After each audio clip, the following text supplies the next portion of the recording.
Жүсіп пен Зылиха қиссасы. Зылиханың қайғысы. Жүсіпті сатып алып, Әзиздің төбесі көкке жетті. Ол қазынасы қаңырап, бар байлығынан айырылып қалса да қайғырмады. Ең бастысы Зылиханың қалауы орындалды деп қуанды. Жүсіп олардың шаңырағына құт болып тарыды. Бірде перғауын мемлекеттің ең маңызды бір ісін Әзизге тапсырды. Ол перғауынның сенімін ақтады. Патша оған риза болып, қазынадан мол тарту таралғы жіберді. Әзиз төрткүл дүниеге керуен жүргізіп, саудасын қайтадан дөңгелетті. Ырзық несібесі молайып, аз уақыттың ішінде мал дәулеті тағы да тасты. Сол жылы 4 түлік малы егізден төлдеді. Егіні бітік шығып, бір жылда 2 рет өнім алды. Осылайша байымаса кедейленген жоқ. Ол Жүсіпті бақыт құсындай қабылдады. Енді одан айырылмау керек деп ойлады Әзиз. Сөйтті де ешкімге сенбей оны Зылиханың қамқорлығына берді. Мына құлдың басынан бір тал шашы түспейтін болсын. Барлық жағдайын жаса, деп бұйырды. Зылиха Жүсіпті үлді мен бүлдеге орады. Оған арнап 365 шапан тіктірді.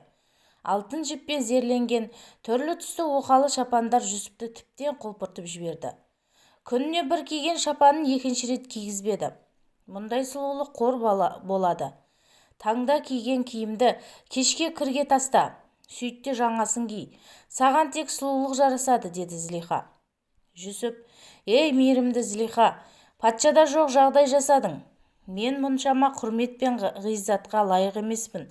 Мен бұлайша шалқып өмір сүруден ұяламын, деді.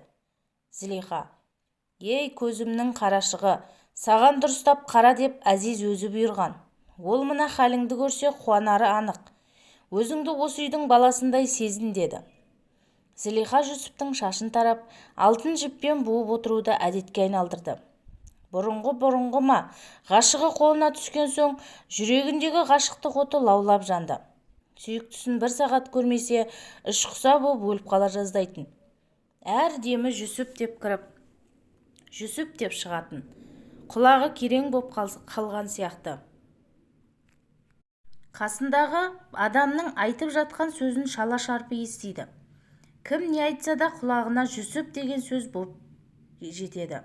Бірақ қорлықтың көкесі ол емес еді. Ең ауыр тигені Жүсіп оған мүлде назар аудармады. Ол Зылихаға бар болғаны күтуші әйел деп қана қарады. Зылиха болса қос жанары тұманданып, неше жерден оған ынтыға қарап, білегінен мойнынан сипаса да, Жүсіп жүрегімен бір Аллаға мінәжат оқып сабырлы қалыпта отыра берді. Ол Зылиханы сағынып іздемейтін. Себебі Жүсіп айналасына көңіл көзімен зер салатын. Алыстағы тауға, аспандағы бұлтқа, көктегі айға, тұңғиықтағы жұлдызға, бақтағы гүлге, баудағы ағашқа, жердегі коғалға, хауыздағы суға назар салғанда, олардың жаратылу хикметіне ой толғайтын. Бәрінің түпкі хикметі оған ұлық Алланың барлығы мен бірлігін ғана айшықтап тұратын. Есіл-дерті көңіл көзімен Алланың дидарын тамашалау болатын. Сондықтан да көз алдында қос жанары жәудіреп, қыпша белі қиылып, үзіліп кете жаздап, үлбіреп тұрған Зылиханы байқамай отыра беретін. Зылиха оның нәпсісін қытықтау үшін Қытай мен Үндістаннан хош иісті неше түрлі әтір алдырып, үстіне сеуіп алатын. Бұл да Жүсіпке әсер етпеді. Себебі Жүсіп гүлзар бақтағы әдемі гүлдерді көп иіскейтін. Бір қызығы әтірдің иісі нәпсіге желікпе тұрсе, гүлдің иісі Аллаға деген мейірім махаббатын оятатын. Сондықтан да ол гүлзар бақтан шықпайтын. Бір күні Зылиха Жүсіпті қолынан жетектеп бұтханаға алып келді. Төрде таудың тазынан жасалған алып мүсін дөңкиіп қарап тұрды. Ол пұтқа қарап: уа бізді жаратушы Құдайым, сәнәм, екі дүниеде саған адал қызмет қыламыз. Мына Жүсіптің көңілін маған аударуға көмектес. Сенен өткен құдірет, сенен асқан ұлық жаратушы жоқ бұл әлемде, деп жалбарына бастады.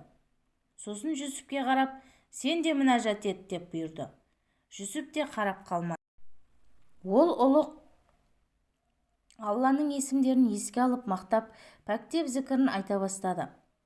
Сол-ақ екен, тас мүсін теңселіп барып жерге басымен гүрс етіп құлады да шашылып кетті. Зелиханың зәресі ұшты. Тілі күрмеліп, Құдай құлап қалды деді. Жүсіп сабырлы пішінде, Тәңірісі сенің мынанадан ісіңе қош емес. Бұтты Алланың періштелері қиратты деді.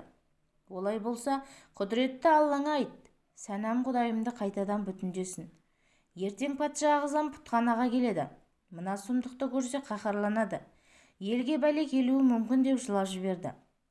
Оған Жүсіптің жаны ашып, Аллаға дұға жасады. Мейірімді иесі оның дұғасын қайтармады. Періштелер келді де қираған тасты жинап, кетігіне келтіріп орнына қойды. Зелиха мұны көріп қайран қалды. Қараңғы көңіліне иманның дәні түсті. Сол сәтте санасында бір ұшқын жылт еткендей болды. Сәлден соң нәпсі оты қайтадан өршіді де иманның әлсіз жалынын өшіріп тастады. Осылай күн соңынан күн, ай соңынан ай, жыл соңынан жыл өтіп жатты. Зелиханың ғашықтығы артпаса кеміген жоқ. Ас ішпей ұйқы көрмей сарғайды. Зелиханың нұрлы жүзі гүлдей солды. Төсек тартып жатып қалды. Бір күні емшіні шақырды. Ол тамырын ұстап, ғашық дертіне шалдыққанын түсінді. Емші, бұл дерттің дауасы жоқ. Өйткені бұл тәннің емес, жанның дерті деді. Сарайда білмейтін бәлесі жоқ бір сайқал кемпір бар еді. Ол, «Әй ханым, саған не болған? Қатты жүдеп кетіпсің ғой. Дертіңді маған айтшы» деп сыр тартты. Зелиха сырын ақыры ашып, «Ей сайқал, білсең ғой сен менің дертімді. Бірақ бұл сырқаттың емін адам түгіл перде таба алмас» деді түтігіп Зелиха. Кемпір, бұл жағдайда мен жазбайтын ауру жоқ айналайын. Жаналғыш Әзірейілдің өзі менен аулақ жүреді, деді қуланып. Зелиха, жарайды айтайын, бірақ тіліңе ие боласың. Құпия елге тарайтын болса, тіліңе темір қыздырып басамын, деді қатуланып. Оллахи бұллахи, міне жаным, міне иманым, деп ант су ішті. Бір сүйгенім бар, заты нұр болғанмен аты құл. Құлына көңіл ауыпты деген өсектен қорқып ешкімге айтпағам. Бүгін бірінші рет саған сыр аштым, деді. Қу кемпір, ертерек неге айтпадың? Бұл нағыз мен айналысатын шаруа ғой. Оның шипасын мен ғана білемін, деді төсегіне жақындап қол-аяғын уқалады. Зелиханың үміті оянды. Шын айтасың ба? Тез айт, не амал бар? Малыңды сарп қыл, мұратыңа жетесің. Малым түгіл жаным бида. Созбақтамай тездетіп айт, деді. Зелиха шыдамсызданып, алдымен ұсталарды жина. Жаңадан сарай салдыр. Өзіңе жұқа жібектен көйлек тіктір. Іш киімдердің көрініп, сұлу мүсінің қаламмен сызғандай сызылып тұрсын. Енді ең бастысын айтайын. Бүкіл бөлменің төрт қабырғасын, төбесін, еденін түгел айнадан жасат. Жүсіп назарын қайда бұрса да, көз алдында сенің ғана жалаңаш бейнең шағылысып тұратын болсын. Сосын, деді Зелиха шыдамсызданып, сосын тотықстай таранып, әтіріңді сеуіп сарайға Жүсіпті шақырасың.